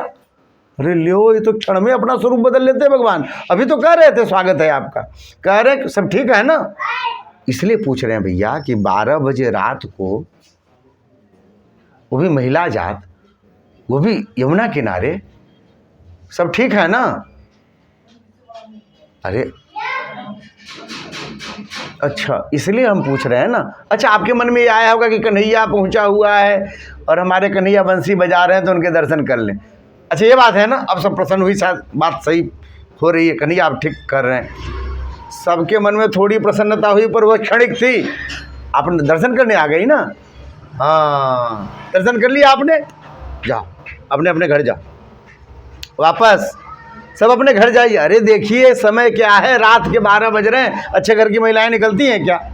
सोचने की बात है, समझने की बात है। चलो दर्शन ही करने की बात थी, कर लिया ना। अच्छा मुझे देखना था, देख लिया। ओ शरद पूर्णिमा की रात्रि देखनी थी, वो देखो चंद्रमा चमक रहा है, ये देखो यमुना जी, ये देखो गोवर्धन जी चमकते हुए, ये सुंदर वातावरण वृंदावन का, रमण रेती की ये बालुकाएं बड़ी अच्छी है ना, बड़ा प्रेम बढ़ाने वाली, देख लिया घर जा। अब लो फिर भगवान का मुंह देखने लग गई, क्या कहेंगे, ये तो क्षण क्षण में बदल रहे हैं। अरे देवी, आपके माता पिता भाई बंधु पति सब चिंता कर रहे होंगे, आप चली आई हैं। ऐसा नहीं करते। अब आप एक बात कहेंगे कि आपको हमसे बड़ा स्नेह है इसलिए चली आई हैं। कितना भी स्नेह हो हमसे, पर आप जहाँ हो ना वहीं रह करके हमसे स्नेह करना चाहिए। स्त्री के लिए परम कर्तव्य क्या है? बिटिया है तो माता पिता की सेवा करना कर्तव्य है। ब्याहता हो गई तो पति, सास, ससुर, देवर, ननद, इनको अच्छे से रखना उनका कर्तव्य है। इनके करने से पुण्य की प्राप्ति नहीं होती, आप नहीं करेंगे तो पाप की प्राप्ति होती, ये करना ही चाहिए। और एक बात और बता दे देवी, स्त्रियों के लिए कोई विशेष व्रत, कोई विशेष नियम, कुछ विशेष तीर्थ कुछ नहीं बनाए गए। संसार भर में तीर्थों के करने से, संसार भर में अभिषेक के करने से, संसार भर में व्रत के करने से जो पुण्य की प्राप्ति होती है ना, स्त्री अपने पति सास ससुर के सेवा करने से उन्हीं व्रत के पुण्यों की प्राप्ति ऐसे ही कर लेती, सहज कर लेती है। यहाँ पर भगवान कह रहे हैं सहज कर लेती है। वो बहुत कुछ नियम ना करे, केवल इतना नियम कर ले, उन्हीं को पति को परमेश्वर कहा जाता है, भाषा में कह देते हैं लोग। इसी की यदि सेवा करती है तो जितने प्रकार के तीर्थ हैं, जितने प्रकार के व्रत हैं, जितने प्रकार के जप हैं, उनसे सन्निहित जो पुण्य है वे सब उसको प्राप्त हो जाती है। देवी, पति कैसा भी हो उसका असम्मान नहीं करना चाहिए। यदि ऐसा स्त्री करती है, अस्वर्ग्यम अयशस्यम च फल्गु किच्छम भयावहम, महाराज इस जीवन में उसको अपयश का सामना करना ही पड़ेगा, मरने के बाद उसको नरकी यातना भोगनी पड़ेगी। भगवान यहाँ कर रहे हैं क्यों? क्योंकि जैसा भी मिला हुआ है आपके प्रारब्ध, आपके जीवन, आपकी कमाई से मिला हुआ है। हमको वही तो मिलता है ना जो हम कमाए रहते हैं, अपने किए हुए को तो भोगना पड़ता है ना। तो जो जैसा भी मिला हुआ आपके प्रारब्धानुसार मिला हुआ है, जैसा भी हो, दूषिलो दुर्भगो वृद्धो जडो रोग्य धनो पिवा, कहते हैं दूषिल हो, चरित्र ठीक ना हो, दौर्भाग्य वाला हो, जो भी काम में हाथ डालता हो ही नहीं पाता है। और उसके अलावा मान लीजिए वृद्ध हो, रोगी हो, विकलांग हो या निर्धन हो, जैसा भी हो उसका आदर करना चाहिए। यही स्त्री का परम कर्तव्य है। भगवान ने सब समझाया और कहा कि सुनो आप सब लौट जा। ऐसा जब कहा, अब तो गोपिकाएं भगवान को इतना कठिन बोलते हुए सुन नहीं सकती, मुंह नीचे करके रोने लग गई, आंखों से आंसू बहने लग गया, काजल बह बह करके नीचे धरती पर गिरने लग गया है, आगे के बालू जो है काले होने लग गए। भगवान इतना कठोर भी बोलते हैं, इतने कोमल मुख से कोई सोच भी नहीं पा रहा था। अब तो महाराज भगवान जब चुप हुए, भगवान ने सोचा अब कुछ बोलेंगी। एक गोपी ने हिम्मत करी है, बाकियों ने हिम्मत दिलाया है। अब वह बोलने लगे कि ठाकुर बातें सब ठीक है, पर इतने कोमल मुख से इतनी कठोर कठोर बातें आप कर कैसे लेते हो प्रभु? मैवं विभोरहति भवान गदितुम निशंसम संत्यज्य सर्व विषयांस्तव पादमूलम। अरे प्रभु इतना कठोर किसको बोल रहे हो? जिसने घर छोड़ा, परिवार छोड़ा, संसार छोड़ा, सब छोड़ करके आपके चरणों में आ गई। संत्यज्य सर्व विषयांस्तव पाद मूलम, आपके चरणों में आकर के अपने आप को समर्पित कर दिया। न बच्चा की फिक्र, न पति की फिक्र, न भाई बाप का फिक्र, न घर का फिक्र, न धन का फिक्र, सबको छोड़ करके आ गई। और आप कहते हो कि चले जाओ। ऐसा भी कोई समझदार व्यक्ति बोल सकता है भला? और आप बोल दे रहे हो कि चले जाओ। अच्छा आप मालिक हो प्रभु, आप हमारे सर्वस्व कह दोगे तो एक बार बात मान भी लें, लेकिन हमारा पैर ही राजी नहीं होगा चलने के लिए वापस। यामा कथम ब्रजमतो करवाम किंबा, यदि हम चलने को राजी भी हो जाएं तो हमारे चरण यही नहीं राजी होंगे आपके चरणों को छोड़ करके जाने के लिए। चले भी जाएंगे तो हम संसार के किसी काम के नहीं रहेंगे। प्रभु अपने चरणों में ले लो। बहुत सुनाया है ठाकुर को, और जब कहते कहते जोरों से रोने लग गई, आँखों के आंसुओं से पूरा हृदय धुलने लग गया। अचानक हंसने की आवाज़ आई, और जब हंसने खिलखिल हंसने की आवाज़ आई तो गोपिकाओं को लगा ये देखो हमारा हृदय फटा जा रहा है, वो रो रही है, ये हंस कौन रहा है? आँखें उठा करके देखा तो देखा कन्हैया हंस रहे। अरे आप हंस रहे हो, हम रो रहे हैं, आप हंस रहे हो। भगवान ने कहा कि हम तो खाली चेक कर रहे थे, जो आप बोलती का हो। तो हमने थोड़ा सा क्या सुनाया, आप तो बड़ा बढ़िया रोने लग गई। हे भगवान, आप विनोद कर रहे थे? बोले हाँ, हम तो थोड़ा चुटकुला ले रहे थे, विनोद कर रहे थे, थोड़ा आनंद ले रहे थे। जो ऐसा सुना महाराज, अब तो गोपिकाओं ने जल्दी जल्दी आंखें पोंछ ली। कहा कि प्रभु आप ऐसा विनोद मत किया करो, कलेजा फट जाता है हमारा। भगवान ने कहा कि आप सबने महाराज के लिए सोचा था ना, युग युगांतर से प्रतीक्षा की थी, उस महाराज का समय आ गया है। आइए हम सब आपको महाराज में शामिल करें। और उसके बाद परमात्मा ने महाराज की स्थिति प्रकट की है। बीच में कन्हैया बांसुरी लेके खड़े हुए, चारों तरफ से गोपिकाओं का गोलाकार समूह होने लग गया। अब आप करोड़ों गोपिकाएं हैं, वह स्वरूप प्रकट हुआ है। अब भगवान के बंसी निनाद की धुन पे और भाव से गाए हुए गीत की ताल पर सब लोग के पांव थिरकने लग गए। एक साथ सबकी भाव भंगिमाएं बनने लग गई, सब नृत्य करने लग गए, नाचने लग गए। महाराज शुरू हो गया प्रभु, महाराज शुरू हो गया। इतने निमग्न है, इतने आनंद में है सब, उनके परम भाग्य जगह है कि भगवान के साथ नाचने का अवसर आ रहा है। आंखें सबकी बंद है पर भाव भंगिमा एक साथ चल रही है। अचानक सबको क्या महसूस हुआ कि उनका दाहिना कर भगवान के श्री कमलों में, भगवान के सुंदर कर कमलों में है। जब भी ऐसा महसूस हुआ, अरे रे रे, भगवान ने हमारा पाणी ग्रहण स्वीकार कर लिया। अब तो महाराज हृदय उत्साहित हो उठा, अब तो बड़ी प्रसन्न हो गई। धीरे धीरे सौभाग्य मद आने लग गया। अरे हमारे भाग्य का तो देखो, परमात्मा ने हमारा हाथ पकड़ा, ऐसा सबको महसूस हो रहा है। और सब सोच रही भगवान हमारे साथ है तो दूसरे के साथ पक्का नहीं है। फिर अभी तो थोड़ा आधा आधा ही हुआ था, तब तक दूसरे हाथ में भी भगवान के हाथ महसूस हुए। मतलब जितनी गोपिकाएं थी उसके आधे पहले कृष्ण हुए थे, बाद में जितनी गोपिकाएं उतने कृष्ण हो गए। हम लोग जब महाराज की एक तस्वीर देखा करते हैं, सबके साथ भगवान कृष्ण। और जब सबको ऐसा महसूस हो रहा कि भगवान ने हमारे ही दोनों हाथ लिए हैं अपने हाथों में, इसका मतलब भगवान सबको छोड़ करके मेरे ही साथ नृत्य कर रहे हैं।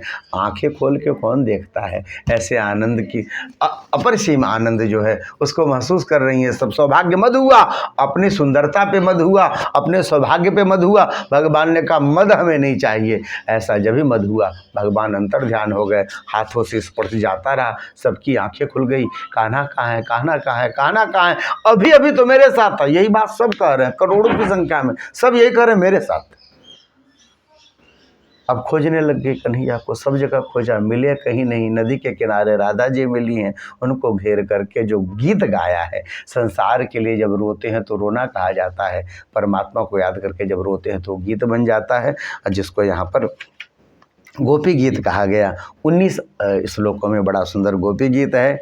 जयति तेधिकं जन्मना ब्रज श्रयत इंदिरा सस्वदत्र ही दयित दृश्यतां दीक्षुतावकाश त्वयि धृता सवस ताम विचिन्वते। महाराज गोपिकाएं कहती है प्रभु, जब से आपके चरणारविंद इस वृंदावन में आए हैं ना, तब से इस वृंदावन की शोभा बढ़ती चली गई है, बढ़ती चली गई है। प्रभु निरंतर यहाँ पर लक्ष्मी जी निवास करने लग गई। श्रयत इंदिरा स्वस्वदत्र ही। अरे दयित, ये प्रिय, दयित मतलब प्रिय, एक बार हमारी तरफ तो देखो। दीक्षुतावकाश, हम तुम्हारी हैं, एक बार हमारी तरफ तो देखो। भगवान ने कहा क्यों देखें? बोले तुम्हें खोजते खोजते हम वन में आकुल होके घूम रहे हैं। त्वयि धृतासवस त्वाम विचिन्वते, क्यों खोज रही हो हमें? आपने हमारे प्राणों का हरण कर लिया है। प्राणों का, किसी का कोई प्राण चुरा सकता है भला? अरे आप ही तो हमारे प्राण हो, आप अलग हो गए हो ना, तो हमें लगता है हमारे प्राण हमारे शरीर से अलग हो गए। इस तरह से बड़ी सुंदर उन्होंने स्तुति करी है भगवान की। बारंबार नाना रूपों में भगवान के गुणों की चर्चा करी है। अंतिम में कहती हैं गोपिकाएं कि हे प्रभु, हमारे मन में मद आ गया, अहंकार आ गया, हम स्वरूप से ऐसे हैं, पर हमको दुख देने के लिए, हमसे छिपने के लिए आप वनों में, कांटों में, कुसुम में घूम रहे हो। हमारी न चिंता करो तो अपने कोमल चरण कमलों की चिंता करो। प्रभु इतने कोमल चरण हैं आपके, जो हम अपने हृदय पर जब उसको धारण करती हैं तो हमें भय लगता है कि हमारे कठोर हृदय से आपके चरणों को चोट न लग जाए। इतने कोमल हैं आपके चरण, और उन चरणों को लेकर के आप कांटों में, कुसों में, कंकड़ों में घूम रहे हो। चरणों को कितना कष्ट होगा। हमारे लिए ना आओ प्रभु, कम से कम अपने चरणों के लिए तो हमारे सामने प्रकट हो जाओ, तुम्हें और न छिपना पड़े। यत्ते सुजात चरणाम्बुरु हंस्तनेषु भीतासनैः प्रियदधीमहि कर्कशेषु तेनाटवी मटसि तद् व्यथतेन किंचित् कूर्पादिभिर्भ्रमति धीर भवदायुषाम न। इतना कहना था, जोर जोर से रो पड़ी हैं। हृदय का जितना भी मद था फिर से आंसुओं से धुल गया महाराज, सच हो गया। संत कहा करते हैं भगवान कहीं गए थोड़े ही नहीं थे, उन्हीं के बीच में दुपट्टा ओढ़ के खुद दो गोपी बन गए थे और सबके साथ गा रहे थे। भगवान ने देखा कि अब ये फिर से हमें जो है अपने आसपास महसूस करेंगी, अब मद नहीं रहा। भगवान ने तुरंत दुपट्टा हटाया, परमात्मा प्रकट हो गए। यदि गोप्य प्रगायंतः प्रणपन्तस्य चित्रधा रोधो सुस्वरम राजन कर्णदर्शन लालसा तासाम आविर्भुच्छौरी स्मयमान मुखाम्बुज पीतांबर धरा सग्वी साक्षान मनमथ। जैसे जो है महाराज कामदेव भी इस स्वरूप को देखकर, इस सुंदरता को देख करके, इस भव्य सुंदरता को देख करके एकदम से लालायित हो जाए। इतना खूबसूरत हमारा ठाकुर है, सबके बीच में प्रकट हो गए। अरे जैसे प्राण तन्व इवागतम, कहते हैं जैसे सबके शरीर में प्राण आ गया हो। गोपिकाएं दौड़ पड़ी हैं और परमात्मा को पकड़ना चाही हैं। किसी ने उंगली पकड़ा, किसी ने कलाई पकड़ी, किसी ने बाह पकड़ा है, किसी ने कंधे पकड़े हैं।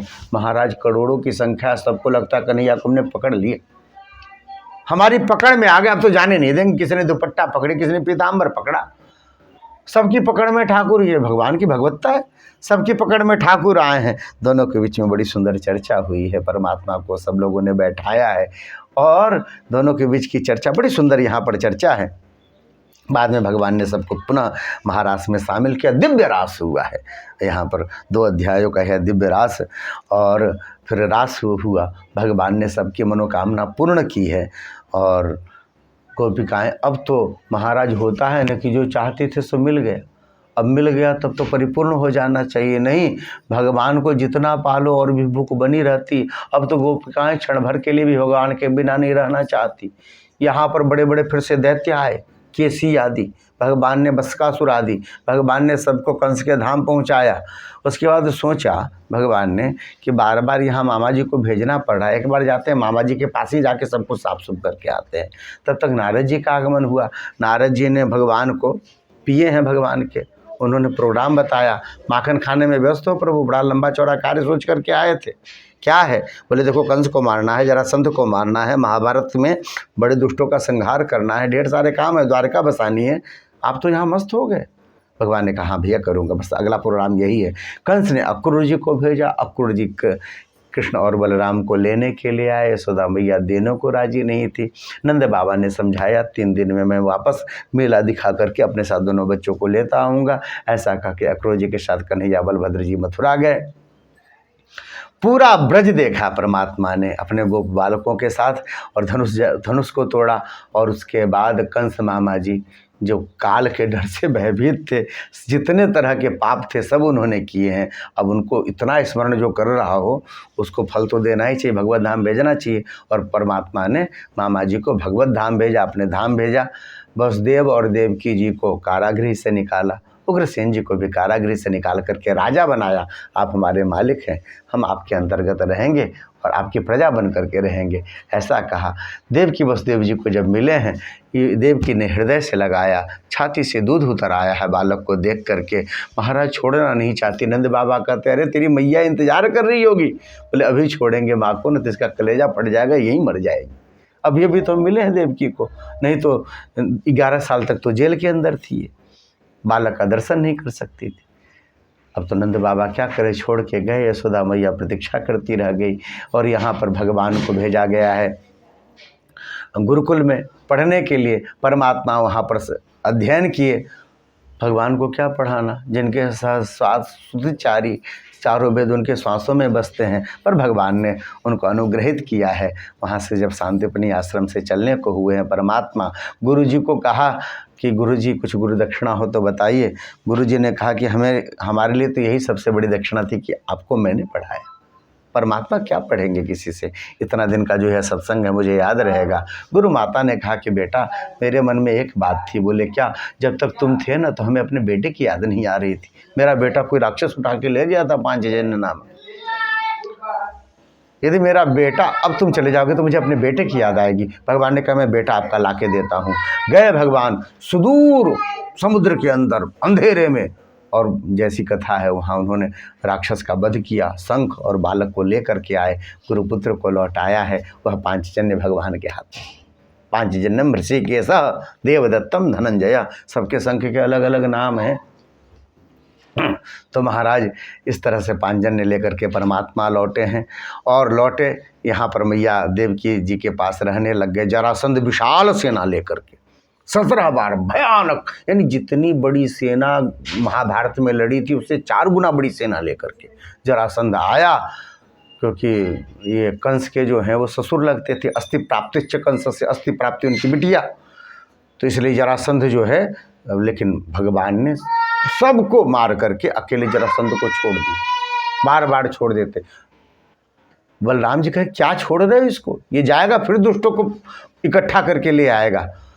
तो बोले इसीलिए तो छोड़ रहा हूँ, ऐसे हम आए हैं दुष्टों को शांत करने के लिए, साफ करने के लिए। अब कहाँ खोजते फिरेंगे, कहाँ को घर में कौन कौन बैठा हुआ है, इसी को छोड़ देते हैं। अपने जैसे लोगों को इकट्ठा करेगा, जो जैसा रहता है ना उसके आसपास वैसे ही लोग रहते।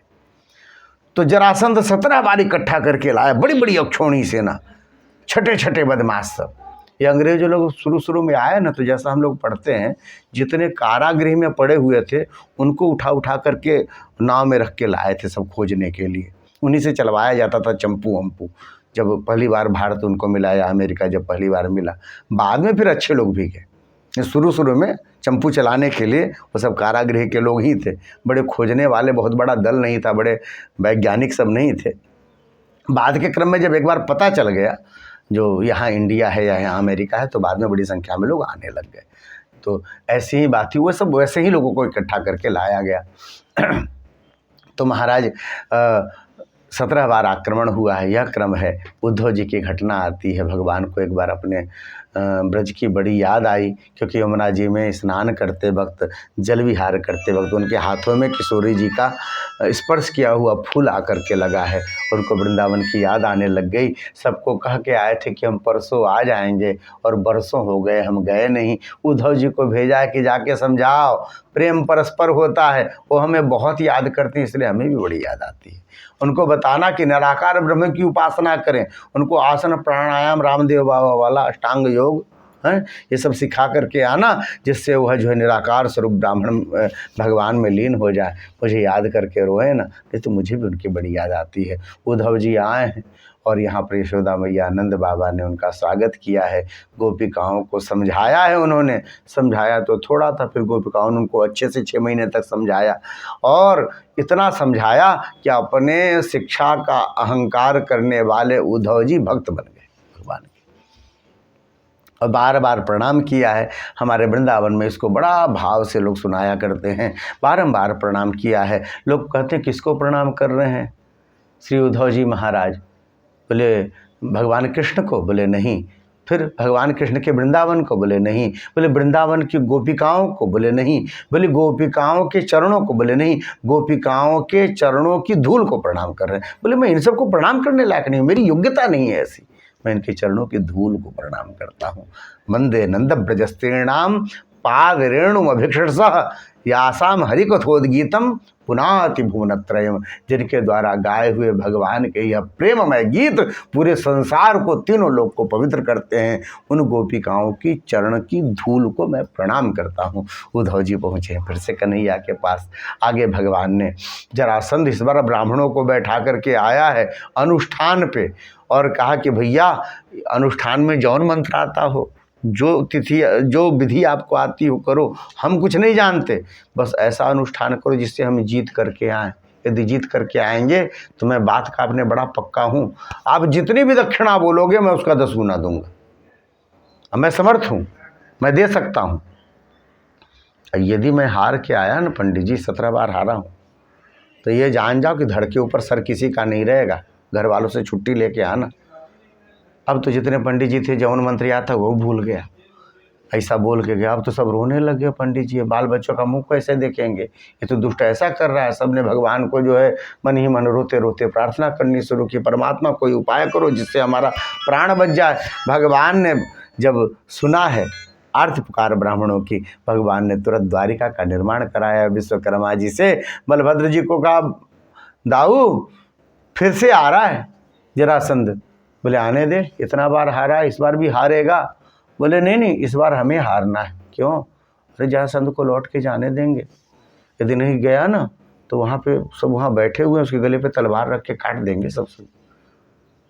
ऐसा है क्या? बोले हाँ। क्यों क्यों अवतार लिया था? विप्रधेनु सुर संतहित लीन मनुज अवतार। अरे पंडित जी लोग खतरे में हैं, उनके प्राण बचाने हैं, तो क्या करना है? बोले बीच रण से भाग खड़े होंगे जिससे जरासंध उत्साहित हो जाए, ब्राह्मणों को खूब दक्षिणा दे।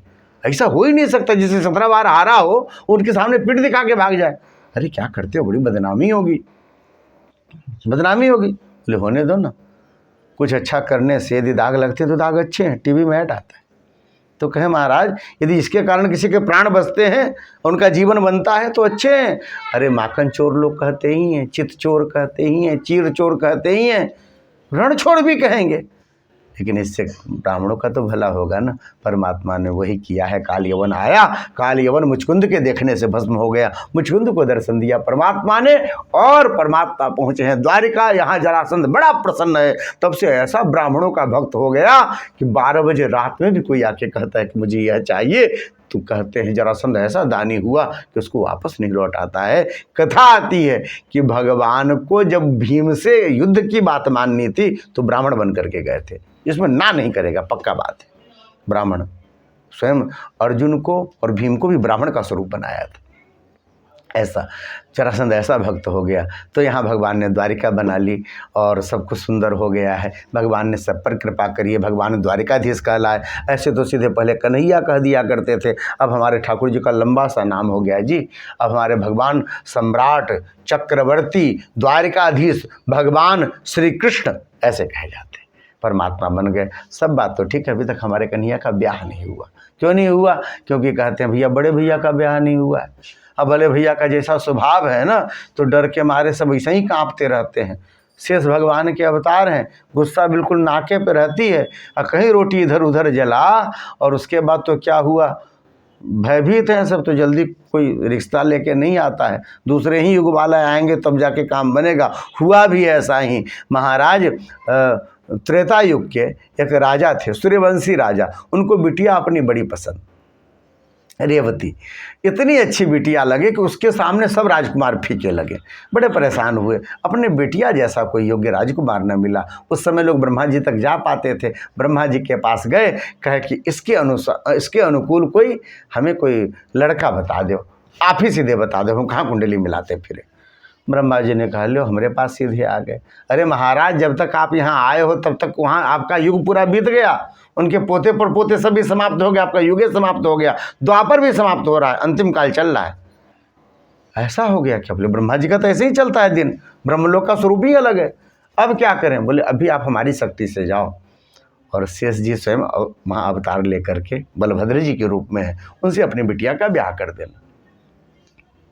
महाराज राजा आए हैं और उन्होंने वसुदेव जी को कहा है कि अपने बड़े पुत्र से क्या कहते हैं हमारी बिटिया का आप ब्याह कर दें, इसका पाणी ग्रहण स्वीकार कर लें। बलभद्र जी वो तो चाह ही रहे थे कि पुत्र वधू घर में आए। प्रसन्न मन से उन्होंने हाँ कर दिया, इतने बड़े राजा, और हाँ कर दिया। तुरंत महाराज पूरी द्वारका सजाई गई, बड़ा सुंदर जो है सब व्यवस्था बनाया गया, मंडप बनाया गया। और पहले कहते हैं वहाँ पर दोनों लोग बैठे, दूल्हा दुल्हन बैठे, और महिलाएं जैसा गाती हैं गा रही हैं, पंडित जी लोग मंत्र पढ़ रहे हैं, और सब कुछ हो रहा है। इसी बीच में क्या हुआ कि जो महिलाएं गीत गा रही थी वे सब बीच बीच में हंस देती हैं, तो खिलखिल की इसकी आवाज़ आती है। तो बलभद्र जी तो ऐसे शेष के अवतार हैं, तो सोच रहे हैं भाई ये क्या हो रहा है, गा रही हैं कि हंस रही हैं? हंस क्यों रही? तब ध्यान आया कि बगल में जो कन्या बैठी है, अपने तो हैं 7.5 हाथ के, हमारे बलभद्र जी क्योंकि द्वापर के अंतिम में हुए, और इनकी जो पत्नी है वो 17.5 हाथ की है, क्योंकि त्रेता युग के प्रारंभ की है। अब इतनी बड़ी दुल्हन और छोटे से दूल्हा हो, तो आनंद ले रहे थे सब, इसी में गाते गाते हंसने लग जा रहे थे, बीच में टोना भी मारते थे गीत में।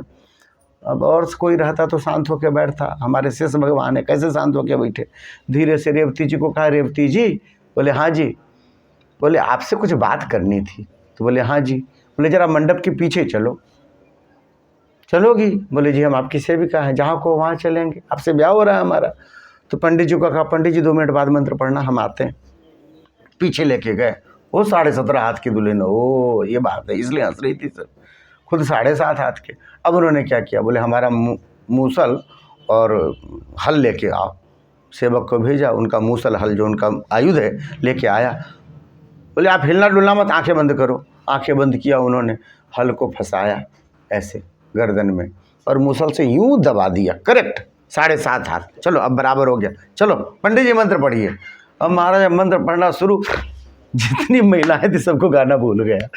ऐसा दबाने वाले खुद दूसरों को दबा दे, जमीन के अंदर चली जाए, हैं, सबको गाना भूल गया। यानी लेकिन ब्याह बहुत सुंदर हुआ जी। और हमारे कन्हैया के लिए ब्याह का रास्ता खुल गया, बड़े भैया की शादी हो गई ना, अब इन्हीं का नंबर है महाराज। हमारे कन्हैया का रास्ता खुला है और हुआ भी। महाराज पंडित जी कुन्नपुर से आए हैं और उन्होंने जो है रुक्मिणी जी का पत्र सुनाया है। रुक्मिणी जी लिखती हैं कि हे प्रभु, जब से आपके सुंदरता के विषय में हमने सुना है ना, तब से हमारा यह मन आपके चरणों की दासी हो गया है। अपने दासी को स्वीकार कर लो प्रभु। आप कहोगे कि हम आपके चरणों के लायक नहीं हैं। यहाँ एक दूसरी घटना घट गई है। मेरा ब्याह मेरे बड़े भाई ने शिशुपाल से तय कर दिया। शिशुपाल की बारात आने वाली है, पर मैं आपको ये पत्र लिख रही हूँ कि जो शेर के लिए भाग निकाल दिया गया हो, उसको कोई गीदड़ खा ले, अच्छा नहीं लगेगा प्रभु। मैंने अपने आप को आपके चरणों की दासी सोच लिया। मैं 100 बार मरूंगी, 100 बार जन्म लूंगी, पर आपके चरणों की दासी ही बनूंगी, ये पक्की बात है। आप यदि ये समझते हो कि मैं आपके चरणों के लायक नहीं हूँ, तो भले यह शरीर समाप्त हो जाए, उसको 100 ही हाथ लगेगा शिशुपाल को, पर 100 बार भी मरूंगी, पर मैं आपके चरणों की ही दासी बनूंगी। ये रुक्मिणी कह रही है। और यदि आपको लगे कि इसको चलो चरणों में रख ही लेते हैं, तो प्रभु हम बता देते हैं कि गिरिजा जी के मंदिर में हम पूजन करने के लिए आएंगे, इतने बजे आएंगे सहेलियों के साथ। वहाँ प्रभु आकर के अपनी दासी का पाणी ग्रहण स्वीकार कर लेना। ऐसा भेजा। भगवान ने कहा, पंडित जी हमारे मन में भी बहुत प्रेम था रुक्मिणी जी के प्रति जब हमने सुना था, लेकिन अब शिशुपाल क्योंकि हमारा ही भाई लगता है, बुआ का बेटा, तो मैं क्या करता, मैं चुप रह गया। अब रुक्मिणी जी ने चिट्ठी भेज दी है ना, पंडित जी उनको बोलना हम आ रहे हैं, उनके पूरे आदेशों का पालन करेंगे। अरे कलयुग में तो लोग ऐसे पति लोग हुआ करेंगे, पत्नी ही के आदेशों से चलेंगे। हम विवाह के पहले से, एक को पहले है ना द्वापर, हम पहले से उनके आदेश को मानते हैं, जैसा जैसा लिखे हम वैसा ही आ रहे हैं बस। और परमात्मा पंडित जी को खूब सामग्री दे करके बैलगाड़ी में भर के धन दे करके भेजा है। पंडित जी को स्वयं भगवान ने अपना रथ निकलवाया और मातली वो रथ लेकर के बाहर निकाले। 4 उनके घोड़ों के यहाँ नाम दिए हुए हैं, घोड़े जोते गए भगवान के, और भगवान चले हैं वायु वेग में। महाराज उधर से बारात चली आ रही है, इधर से परमात्मा चले हैं। और कुंडिनपुर की ऐसी व्यवस्था सबको बता के रखा हुआ है, बस एकदम उपसंहार की तरफ आ रहे हैं। हमारे कन्हैया सजे हैं ना सब, तो सबको बता के रखा हुआ है कि देखो कन्हैया का कोई ठिकाना नहीं, बड़ा छलिया है, इसलिए यदि आ जाए तो तुरंत गिरफ्तार कर लेना। सैनिकों ने कहा जी हमने कभी देखा नहीं, आप दर्शन करने कभी वृंदावन जाने ही नहीं देते हो हमको, तीर्थ कराओ तब तो हम जाने कि कन्हैया ऐसे दिखते हैं। तो बोले सब नोट करो। बोले क्या? अरे भैया पीताम्बर धारण करते हैं, माथे पे मोर मुकुट है, सुंदर घुघराले केस हैं, बड़े बड़े नेत्र हैं, अब भगवान जैसे त्रिभंग ललित आकार बंसी लिया हुआ है। सब नोट करा दिया। सबने कहा लिख लो, यदि ऐसा दिखे तो बस गिरफ्तार करना है। अब सब तैयारी में लगे हुए, सब सोच रहे इसी बहाने दर्शन तो होगा, बड़ा नाम सुना था। अब सब महाराज इसकी ड्यूटी नहीं भी लगी, उसने भी अपनी ड्यूटी लगवाई, भगवान के दर्शन का मौका। बताइए कोई परेशान है, ये लोग अपना मौका तलाश कर रहे हैं। ऐसा होता है। अयोध्या जी में किसी की ड्यूटी लगनी होती, पुलिस वाले कहते लगवाओ रामनवमी में, इसी बहाने दर्शन होगा बाबूजी को, हैं। तो यही अवसर आया है, सब ड्यूटी लगवा रहे हैं। उधर शिशुपाल बड़ी सी बारात लेकर के पहुंच रहा है, राजाओं का बारात लेकर के पहुंचने वाला है। यहाँ कुंडिनपुर के जो राजा हैं, रुक्मिणी जी के पिताजी, स्वागत करने के लिए, क्योंकि दूल्हा आ रहा है, बहुत सारी सामग्री लेकर के दूल्हे के स्वागत के लिए चले हैं। महाराज शिशुपाल जब तक पहुंचता परमात्मा उससे पहले पहुंचे, घोड़ा लेकर के सामने से आते दिखाई दिए। फर आता हुआ भगवान का सुंदर ध्वजा, जो देखा रे रे रे रे रे रे रे, ये तो कृष्ण दिख रहे हैं, साक्षात वृंदावन वाले कृष्ण।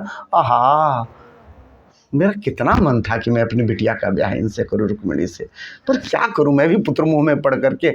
जबकि बचपन में जब ये छोटी सी थी, जब मुझे मिली थी कमल के पुष्प पर, तो नारद जी ने समझाया था ये साक्षात लक्ष्मी हैं, इनका ब्याह विष्णु से ही, नारायण से ही करना। लेकिन देखो अब मैं क्या करूं, अब तो आ गए सामने, अब क्या करें। अरे कैसे स्वागत करें, भगवान के सामने कभी कोई खाली आता है क्या? कैसे स्वागत करें? सामने प्रणाम किया, आहा, अब कैसे? अच्छा देखो, जितने दूल्हे की सामग्री है सब इन्हीं को दो।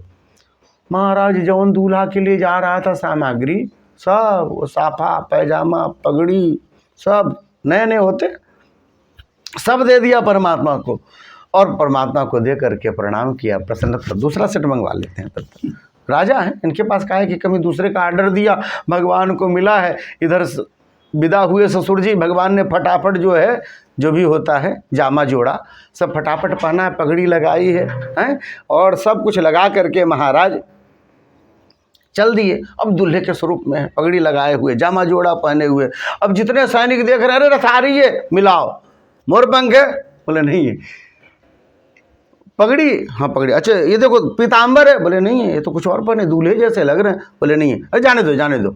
अब परमात्मा वहाँ से निकले, दूल्हे के स्वरूप में है परमात्मा। यहाँ पर तो रुक्मिणी जी का हृदय पूरा का पूरा मुख को आ रहा है, लगता है मेरी जैसी को भगवान अपने चरणों में लेंगे नहीं।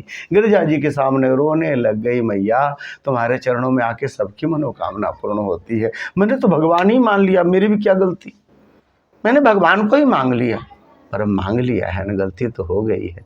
अब आप पूरा कर दो, नहीं पूरा करोगे तो हमारा क्या होगा, न हम इधर के रहेंगे न उधर के रहेंगे। ऐसा कह के रोने लग गई। घोड़े की टाप की आवाज़ सुनाई दी है, मुड़कर को देखा तो परमात्मा दूल्हे के बेस में आते हुए दिखाई दिए।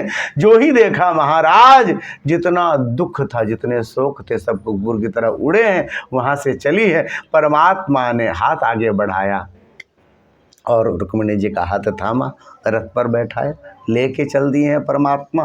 वायु वेग से आए, वायु वेग से चले। महाराज जब तक यह पहुंचता शिशुपाल, तब तक तो यहाँ खेला हो चुका था। अब मालूम चला क्या हुआ, सबके मुख पे मुर्दनी छाई हुई। हुआ क्या है? बोले दुल्हन गायब है। अब कैसे शादी हुई? लो इतने राजा सब हैं, अब पगड़ी वगड़ी बांधते हैं, सबने तलवार संभाली, धनुष संभाला, और महाराज दौड़ पड़े, जहाँ मिले वहीं पकड़ो। भगवान कहाँ पकड़ाने वाले थे, तब वो आगे से घेरा है लोगों ने। अब जवन मिले हैं सबकी अच्छे से सेकाई हुई है, गोरखपुर वाली भाषा में हैं। महाराज ऐसी पिटाई हुई सबकी कि अब तो सब इधर भागे। अब आए थे भंडारा खाने के लिए, बारात में खाने की व्यवस्था तो रहती है, और उसके चक्कर में लड़ाई करनी पड़ रही थी। वैसे भी मन से सब नहीं लड़े, तो महाराज सब एक तरफ से सबकी सकाई हुई, सब लोग किनारे हट गए, भगवान वहाँ से चले हैं। अब शिशुपाल जो रोए सो रोए, ब्याह करने आया था, यहाँ तो सब मामले उल्टा हो गया। जरासंध उसको कंधे पे हाथ रख रहे हैं, अरे शांत रहो शांत रहो शांत रहो, कन्हैया के साथ ऐसा होता है, ऐसा होता है। देखो मुझे, मैं 17 बार आ रहा हूँ, मैं रो रहा हूँ, तेरा तो पहली बार ऐसा है। शिशुपाल को समझ में नहीं आ रहा है, ये ढांढस बता रहा है कि उलाहना दे रहा है ऐसा। लेकिन ऐसा हुआ शिशुपाल के साथ, जिसने बाद में 100 गालियाँ दी ना, उसके पहले जलने लग गया उसी समय से। रुक्मिणी ने पीछा किया परमात्मा का, यदि मैं इनको वापस लेकर के नहीं आया रुक्मिणी को, तो मैं फिर इस नगर में प्रवेश नहीं करूंगा। आगे से जाके घेरा परमात्मा को, रुक्मिणी ने पूरे सेना को समाप्त कर दिया। परमात्मा ने अकेले ही रुक्मिणी को उठा करके बांध लिया रथ के चक्के पे। भगवान को किसी ने बताया था कि शादी ब्याह में साले का भी काम पड़ता है, कुछ ऐसे लावा वावा ले करके, तो उनको कुछ थोड़ा बहुत तो अंदाज था। तो परमात्मा ने कहा साले को बांध लो, वहाँ ज़रूरत पड़ेगी, कहा जाने शादी ब्याह के समय। साले साहब को बांध लिया। अब चक्का जैसे जैसे चले वैसे वैसे हमारे साले साहब भी घूम रहे हैं। हमारे बलभद्र जी को ज्ञात हुआ कि हमारे कन्हैया अकेले अकेले चले गए हैं ब्याह के लिए, विशाल सेना लेकर के, नारायणी सेना, और चले हैं वहाँ से अपने कन्हैया का साथ देने के लिए। सामने से देखा कन्हैया को, अरे यह सुंदर ध्वज, ये तो कन्हैया का लग रहा है। अरे छत्र कन्हैया, अरे सच में कन्हैया है पास में। अरे राम, मैं कैसे पहचानता, मोरपंख तो दिख नहीं रहा, ये तो सुंदर दुल्ला वेश में। हाय, साथ में तो हमारी पुत्र वधू भी, कुल वधू भी है, इतनी सुंदर। ये सबको देखा, बड़े प्रसन्न हुए। तब तक देखा चक्के में कुछ घूम रहा है, उसको देखते ही रथ को रुकवाया, भगवान ने प्रणाम किया है, रुक्मिणी जी ने भी प्रणाम किया है। अरे वाह, बता के आना चाहिए था ना, तुम ऐसे ही बस चले आए, हमें कितनी चिंता हो रही थी। पर चलो सब कुछ ठीक ठाक है, चलते हैं। पर ये कौन है? अरे ये तो साले साहब हैं। हे भगवान, ऐसा नहीं करना चाहिए कन्हैया तुमको। अरे ये अपने रिश्तेदार हो गए, इनकी इज्जत करनी चाहिए। अब तो शादी ब्याह हो गया ना, इनकी इज्जत करनी चाहिए। कोई ऐसा व्यवहार करता है क्या?